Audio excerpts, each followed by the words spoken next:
Hi guys, this is Alea Jen and welcome back to my YouTube channel. So for today's video, paano nga ba natin malalaman na nasa mabait na amo tayo or nasa tamang amo tayo? So dito sa Hong Kong, ang nakakatakot talaga is termination. Kaya sa unang unang interview pa lang or mararamdaman mo na talaga kung mabait yung amo mo or hindi. So ako, unang ko pa lang, feel ko mabait na talaga yung amo ko. Hindi kami katulad ng ibang amo na parating nagchat-chat. Katulad nung nag-break ng contract na kaibigan ko, kasama ko siya mag-interview. Kasama ko siya sa lahat. Kasama ko siya mag-interview, mag-OWA, ayan, medical. Tapos, parating niya sinasabi na yung amo niya is mabait. Tinanong na siya kung ano yung size ng paa niya, kung ano yung kulay na gusto niya. Tapos pinakita na sa kanya yung kwarto niya. Tapos, nagchichika sila ba? Parati silang nagchat-chat or nagchat-chat sa WhatsApp. Ako, wala. Wala akong makwentong ganun. Kasi ang unang chat ko lang sa amo ko nung hinire niya ako, ang unang chat ko lang sa kanya, salamat kasi ako yung pinili mo na maging katulong nyo sa bahay. Ayan. Tapos sabi ko, see you soon. Tapos reply niya lang sa akin, welcome, you're welcome. Tapos sabi niya, see you soon too. Tapos sabi ko lang, good night. Tapos wala na kaming chat. Nung chinyat ko yan sa kanya, nung time na hinire niya ako ngayong araw. Tapos wala na. Tapos yung kaibigan ko, parati siyang may chika. Kapag kami, OWA kami, pidos kami, ganyan-ganyan. So, parati siyang may chika ba? Tapos, ako, wala akong machika kasi wala kaming conversation na ganyan ng amo ko. Pagdating dito sa Hong Kong, hindi niya kinaya. 7 months pa lang siya, break contract na. So, guys, wala yan sa chika-chika. Wala yan. Mararamdaman mo yan siya kapag instinct mo lang muna, kapag in-interview ka, kung ano yung magiging kapalaran mo. Ako, unang impression ko talaga sa amo ko is mabait siya. Mahinahon kasi siya magsalita. Hindi katulad ko na malaki yung boses, ganyan siya. Jen, can you please cook me a cereal? Ganun talaga siya magsalita. So, ibang-iba. Tapos, hindi yung nagbago hanggang ngayon. Yun, yung interview namin, tas napansin ko din yung amo kong lalaki is masiyahin. Totoo, hanggang ngayon, ganun yung amo kong lalaki. Hindi siya yung nakasimangot yung ibang amo na lalaki, parang bossy. Yung amo ko hindi ganun. Partida siya lang yung nagtatrabaho dito sa bahay, pero hindi mo maramdaman sa kanya yung ganun na, alam mo yun, yung ang baba ng tingin sa'yo. Hindi. Pantay pa nga siya kung iisipin, mapagbigay siya. Kaso nakokontrol lang siya ng amo kong babae, na wag ako, na alam mo yun, nung umuwi siya galing Singapore, may dala siyang 3 na cake, sabi niya sa akin, narinig ng amo kong babae, sabi niya sa akin, sa'yo yung isa. Tapos kinontra ng amo kong lalaki, ng babae, nagsalita ng Chinese. Tapos sabi na lang ng amo kong lalaki nung huli, hati-hati na lang pala tayo sa isang cake kasi ibibigay ng amo kong babae yung doon sa niya, magulang niya. Tapos yung isa, hindi ko alam saan niya ibibigay. Sa katrabaho ng amo kong lalaki. Yung amo kong lalaki, pag umaalis yan, may pasalubong sana siya. Kaso yun nga, nakokontrol ng amo kong babae. Pero may pagkamadamot yung amo kong babae. Next, mararamdaman mo na mabait yung amo mo kapag nandito ka na sa Hong Kong. Unang araw is sunduin ka niya sa airport. Tapos ako, medyo napansin ko na okay. Kasi nga, sa lahat ng nag-flight papunta dito sa Hong Kong, ako lang yung ticket ko may kasamang pagkain sa loob ng plane. Kaya, thankful ako dun kasi gutom talaga. Kaya, yun, medyo plus points yun sa akin. Yung amo ko hindi ako sinundo. Doon na lang ako sinundo sa sa agency. Tapos, pinagmatyagan ko, nung pagdating, ang gusto niya lang gawin is linisin ko lahat ng galing sa Pinas na dala ko. Kasi nung time na yun, medyo pa yung COVID. Pabugso-bugso ba. So, tapos, sabi niya sa akin, maligo ka pagkatapos. Tapos, pinakita niya sa akin yung kwarto. Ito yung magiging kwarto mo. Tapos, sinabi niya sa akin, sabi ko, parang ang liit ng ma'am. Ay, parang ang laki ng kwarto niyo, ma'am. Sabi niya, hindi, pasok ka dito. Tignan mo. Tapos, pinapasok niya ako doon sa kwarto nila. Tapos, nakita ko, sabi niya, hindi yan malaki, maliit yan. Tapos, yun.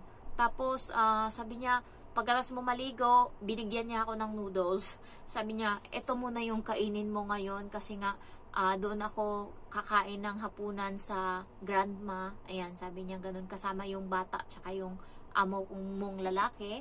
So, ikaw muna matira dito. So, unang araw ko palang iniwanan nila ako dito sa bahay. So, sabi niya sa akin, bukas gigising ka ng 6:30, mag-almusal ka na, ganyan. Kasi, tuturuan kita pagkagising ko. So, yun, umalis na siya. And ako, naligo. And pagkatapos, kinain ko yung noodles. Sabi niya, dito ka kumuha ng mainit na tubig. Tapos, yun, natulog ako.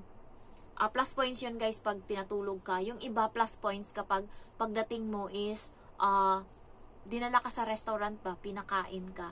Ang hindi plus points is yung pagdating mo, bugbog ka na agad sa trabaho, bubungad sa'yo, utusan ka na kaagad kung ano gawin mo. Yung parang, yung utak mo nandun pa sa jet lag, andun pa yung time na lutang ka pa, tas biglang pagtatrabahuin ka. So, nung time na yun guys, medyo nahiya pa ako kasi nga yung mga damit na dala ko, amoy usok siya kasi yung bahay namin sa Pinas is, yung sa inuupahan namin, kulob siya. So, wala kaming mapagsampayan na makita ng init yung ano namin, yung damit namin. So, kulob talaga, natutuyo lang siya sa hangin-hangin lang. So, nakakahiya ng time na yun. Kaya buti ngayon mabango na tong mga damit ko, hindi na amoy kulob. So, next is, malalaman mo na mabait yung amo mo kung bibigyan ka niya ng mga, tawag nito, mga personal kit mo, katulad ng shampoo, lotion, mga damit. Pero hindi rin guys, yung iba is pagdating mo, meron silang pamahiin na bibigyan ka ng pera. Pero parang ngayon wala nang ganun. Parang unti-unti nang nawawala yung ganun na pamahiin nila. Pero dati, pagdating mo, may ampaw sila agad na ibibigay sa'yo. So, hindi ko lang alam ngayon kasi hindi ako nakaranas niyan. So, wala. Noodles lang binigay sa akin nung bago ako. Pero awa ng Diyos, tignan mo hanggang ngayon, lumalaban pa din ako dito. Tapos mabait naman yung amo ko kahit papano.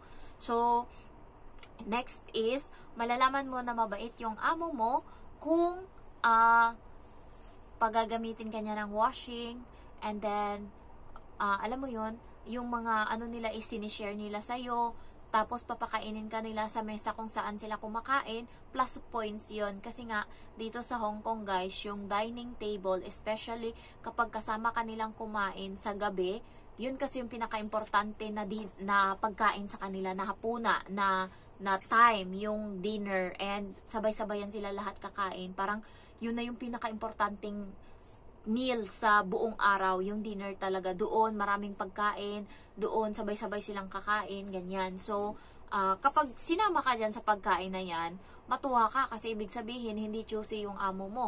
Pero pag doon ka pinakain sa kusina, katulad ko, and katulad ng ibang mga katulong, nakasiperate yung upuan mo, ay, medyo may iba yan. Hindi yan ganun kabait.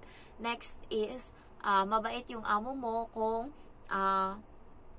alam mo yon, bahala ka magbukas dyan ng ref, kainin mo lahat ng gusto mo. Pero pag hindi, ay wala. Kapag yung may CCTV yung kusina, ibig sabihin, madamot yung amo. So, totoo yan.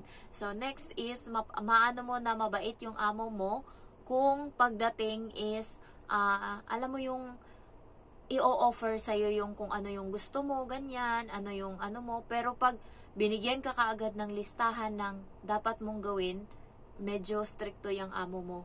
Lalo pag pinaglinis ka kaagad, pagkadating mo pa lang, medyo stricto yung amo mo. And also, paano ba? Malalaman mo din na mabait yung amo kapag pinashare ka nila ng kung ano mang meron sila dyan, especially yung mga utensils, kutsara, tinidor, chopstick, plato nila. Sa akin hindi, nakasiperate yan. Iba yung plato ko, iba yung plato ng amo ko. So, yun, medyo hindi yun ganun kaganda. So, ano pa ba? Maging observant lang kayo kasi yung iba naman na madamot is bumabawi sila sa hindi sila mahigpit sa trabaho. Katulad ng amo ko, hindi siya ganun ka-giver, pero bumabawi sa ugali kasi hindi siya pala sigaw. Hindi ako nasigawan kahit minsan, hindi ako napagalitan. Puro lang salita na next time ganito, next time ganyan, tas mababa lang yung boses. So, wala yan sa mapagbigay ganyan. Nandun din yan sa kung paano yung ugali nila, kung paano sila pinalaki. Maiba kasing maisaltik talaga. Yung kaibigan ko, pinapagalitan siya, sinasabihan siya lahat-lahat. Pambawi, papakainin siya sa labas. pagkatapos siya pagalitan, papakainin siya. Ganun always yung ginagawa sa kanya. Parang suhol. Kaya yung galit na naramdaman niya, mawawala yun. Kasi nga, tinreat siya. So, ayun lang guys. Napause ako. Thank you for watching and I love you all. Bye-bye.